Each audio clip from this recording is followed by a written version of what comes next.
उत्तर सुदेव जी देते हैं। तो ऋषियों ने प्रश्न किया कि प्रभु आप हमको महाभारत की कथा श्रवण कराएं।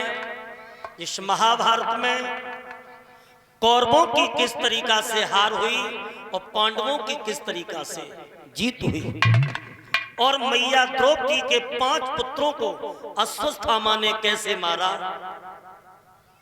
तो भगवान के चरणों में ध्यान करके बोले हैं शौनकादिक ऋषियों, ये जो महाभारत का युद्ध हुआ था, ये लड़ाई केवल नीत और अनीत के ऊपर हुई थी, सत्य और असत्य के ऊपर हुई थी, धर्म और अधर्म के ऊपर हुई थी। तो श्रीमद् भागवत महापुराण में वेद व्यास जी ने लिखा है कि ये जो युद्ध हुआ था, ये महाभारत का युद्ध 18 दिन तक चला था। और 18 दिन में 18 अक्षौणी सेना मारी गई थी। बड़े बड़े वीर वीर गति को प्राप्त हो गए थे। तो बताया जाता है कि जब ये युद्ध हो रहा था तो युद्ध को चलते चलते 17 दिन हो गए थे। और जब 17वां दिन हो गया था तो सर्वश्रेष्ठ भीमसेन के द्वारा 17वें दिन दुर्योधन की जंघा को तोड़ दिया जाता। और जब दुर्योधन की जंघा 17वें दिन तोड़ दी गई तो वो दुर्योधन अच्छोत नामक तालाब पर पड़ा पड़ा चिल्लाने लगा, सिसकने लगा और कहने लगा अब मेरी सेना में कोई ऐसा सेनापति नहीं है जो मेरी रक्षा कर सके। तो उस युद्ध में बहुत योद्धा मारे गए थे, लेकिन कुछ बच भी गए थे।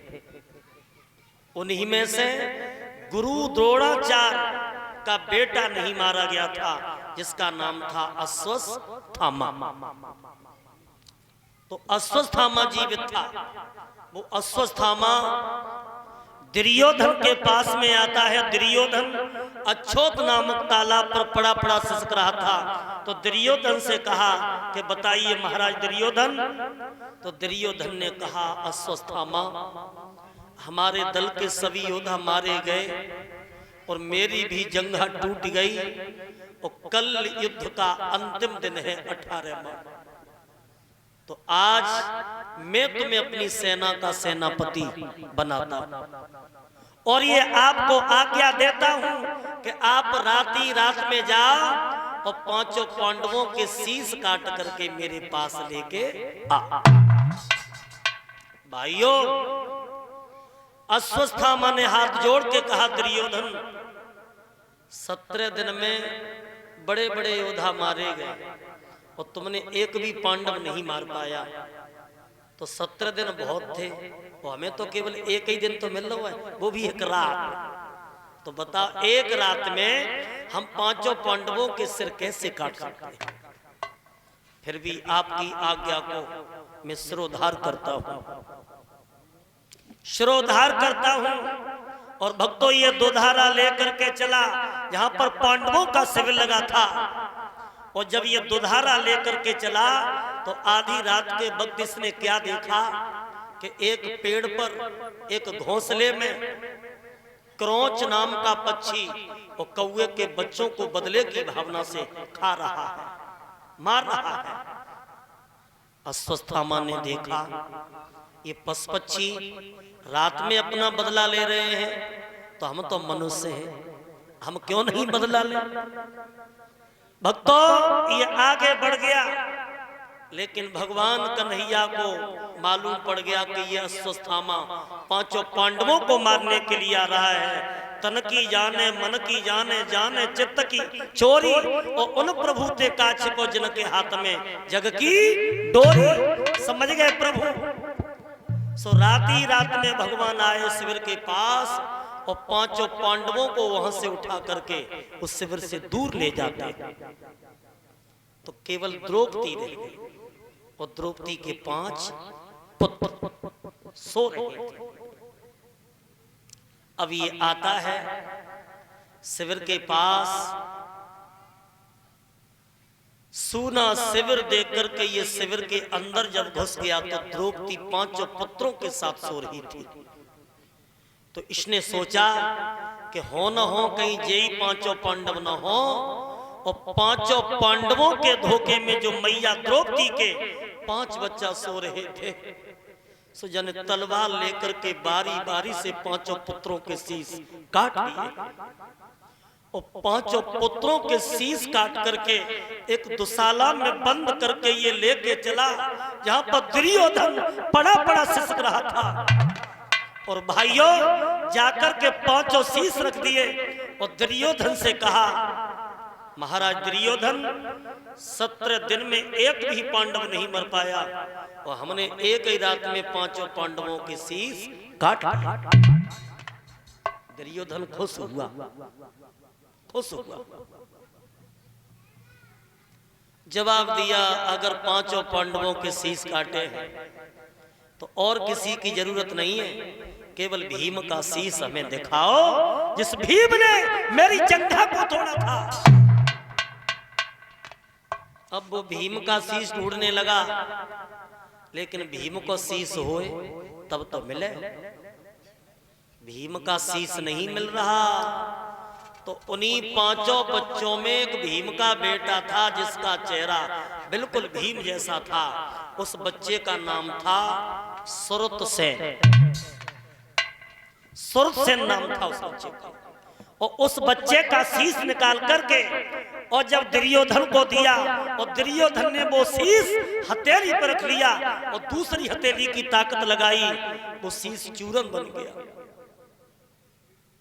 आंखों से आंसू बहने लगे। जवाब दिया, और अश्वत्थामा ये भीम का शीश नहीं है। जब भीम के ऊपर मैंने हजारों गदाओं का प्रहार किया, लेकिन मैंने बाल बांका नहीं कर पाया, और आज उसका शीश चूरन बन गया।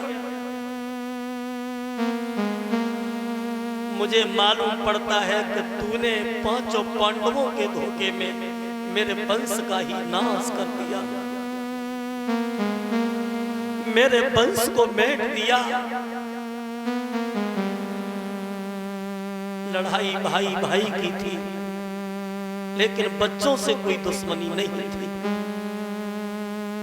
अब मेरी भाभी द्रौपदी सुबह जब जागेगी और जब पांचों पुत्र नहीं दिखाई देंगे तो उस भाभी द्रौपदी की क्या दशा होगी।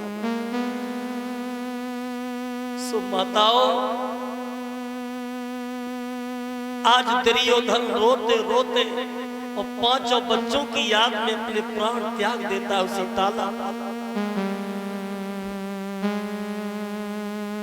दुर्योधन ने प्राण त्याग दिए, उधर मैया द्रौपदी सुबह उठी है तो सोच रही है कि आज मेरे बच्चा नए जगह, मेरे बच्चा सुबह उठकर के ब्रह्म मुहूर्त में मेरे पैर छूते थे। सो माताओं, जैसे ही मैया बच्चों को उठाने के लिए पहुंची तो उसका पैर खून में सन गया। समझ गई कि आज मेरे बच्चों के साथ अनहोनी हो गई। और जैसे ही दुशाला हटाया तो पांचों पुत्रों की लाश पड़ी थी, खून बह रहा था, शीश कटे पड़े थे, धड़ बाकी रह गए थे। सो भक्तों, जैसे कोने में से लाठी गिरती है, वैसे ही वो मैया आज पुत्रों की लाश पे पछाड़ खा के गिर गई। बेटा क्या हो गया मेरे लाल? जब मैया को एक बार बोल सुना दो मेरे पुत्र।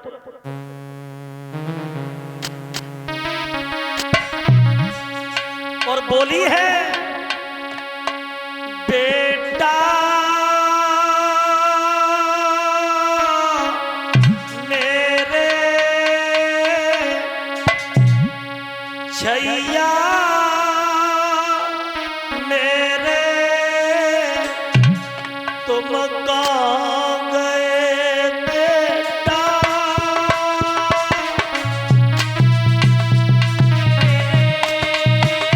लाला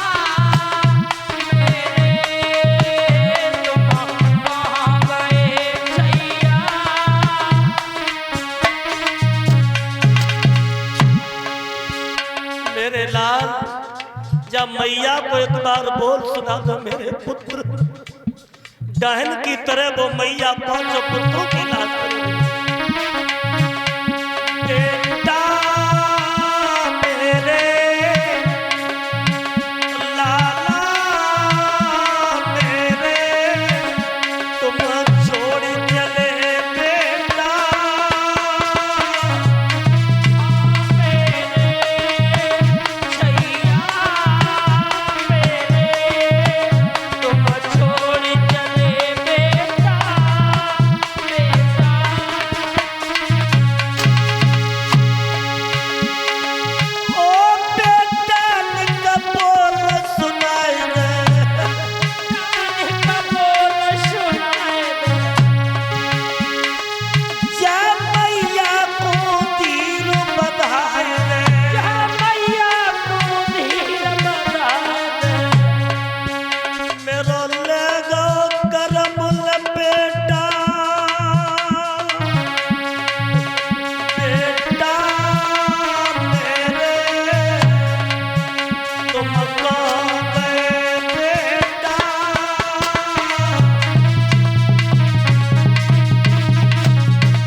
श्रोताओं, आज वो मैया द्रौपदी पांचों पुत्रों की लाश पे विलाप करती है, डाहन की तरह रो रही है। और तब तक भगवान कन्हैया पांचों पांडवों को लेकर के और भाई शिविर के अंदर आ गए। सो द्रौपदी ने भगवान को देखा तो कही, प्रभु अब तुम्हारे खेल में क्या और कोई कसर बाकी रह गई? तब भगवान ने कहा कि द्रौपदी तूने हमें दोष लगा दिया, दोष लगा दिया। अगर आज इसी जगह पर तेरे पांचों पति होते तो क्या होता? तू रो रही है, द्रौपदी चिंता मत कर।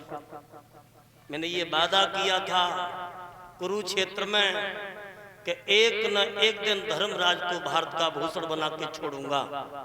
वही भक्त द्रौपदी आने वाला है। सो भीम भक्तों, भीम अर्जुन नकुल सहदेव पांचों पांडव रोने लगे। सो रोते रोते भीम को क्रोध आ गया और तलवार उठा करके कहा कि पांचाली आंसू पोंछ ले। मैं धनुष बाण उठा करके ये प्रतिज्ञा करता हूं कि मेरे 5 बच्चा जिसने मारे हैं, सूर्य अस्त होने से पहले बालकों के हत्यारे को तेरे सामने ला करके खड़ा कर दूंगा। अगर वो हत्यारा नहीं मिला तो लौट करके अपना मोह तुझे नहीं दिखाऊंगा। प्रभु रथ को तैयार करो। अब भगवान अर्जुन के रथ के सारथी हैं, सो भगवान ने रथ को तैयार किया है और धनुष बाण लेकर के वो अर्जुन कुंती का बेटा खड़ा हो गया, आंखें लाल लाल है कोप से, और कहा कि पांचाली चिंता मत कर, मैं जा रहा हूं। श्री द्रौपदी ने चलते समय भगवान का पीताम्बर पकड़ लो, कही कि प्रभु अब 5 बच्चा तो दुनिया में नहीं है, लेकिन मेरे पति ने प्रतिज्ञा की है, मेरे पति का क्या होगा। तो चलते समय भाइयों द्रौपदी ने एक ही बात कही, प्रभु मेरी एक बात सुनिए। मोए पीठ दिखाए जात कन्हैया, अरे पैसे जी मुखड़ा दिखलाइयो।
भगवान ने अपने पीताम्बर से बहन द्रौपदी के आंसू पोंछे हैं।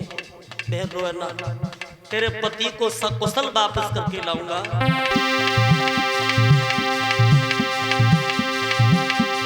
मस्तक चूमो गिरधारी, छाती सो देने लगाई रे, धर्म की बहना लगो हमारी, तो रोए रोए नहीं रुबाई।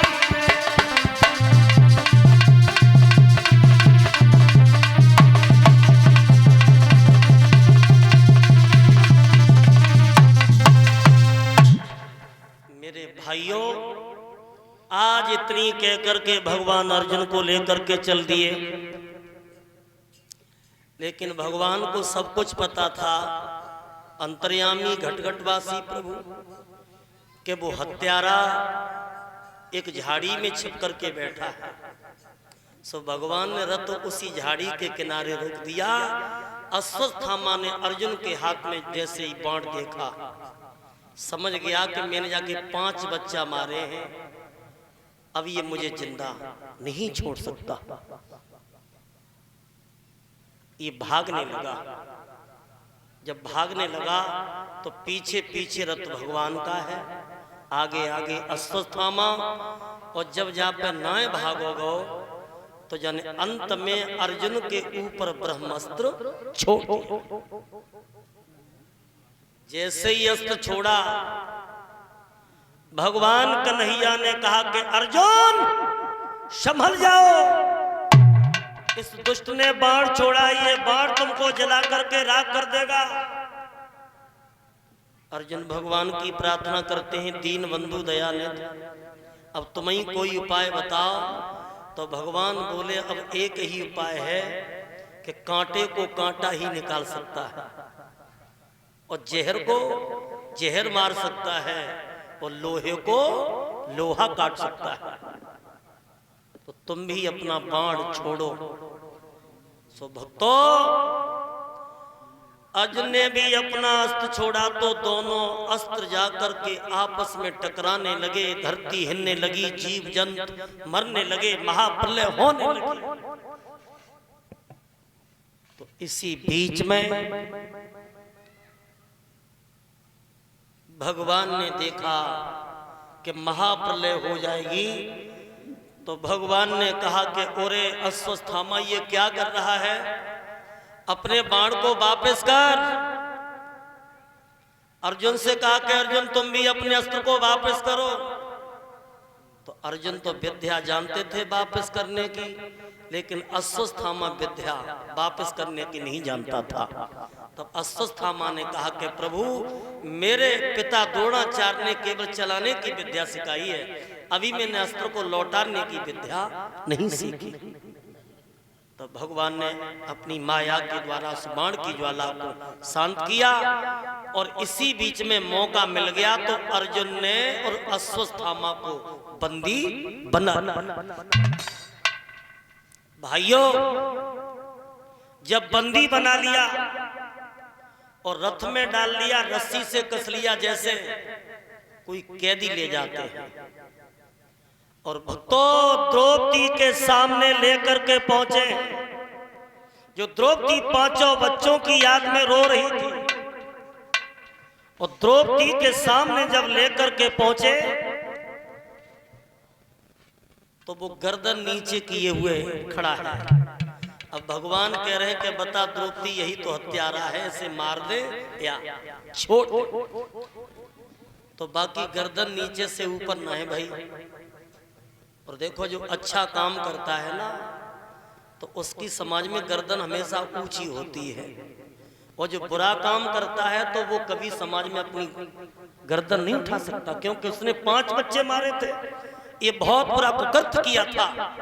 तो गर्दन नीचे है, भीम को मौका मिल गया तो भीम तल को गदा उठाई और मारने के लिए चले। तो अर्जुन ने रोक दिया, रुक जाओ भीम, द्रौपदी को तो पूछो। भगवान कहते हैं, द्रौपदी देख ले नजर भर के, यही हत्यारा है, अब बता इसे मार दें या छोड़ दें। द्रौपदी कहती है कि प्रभु इसे मारो नहीं,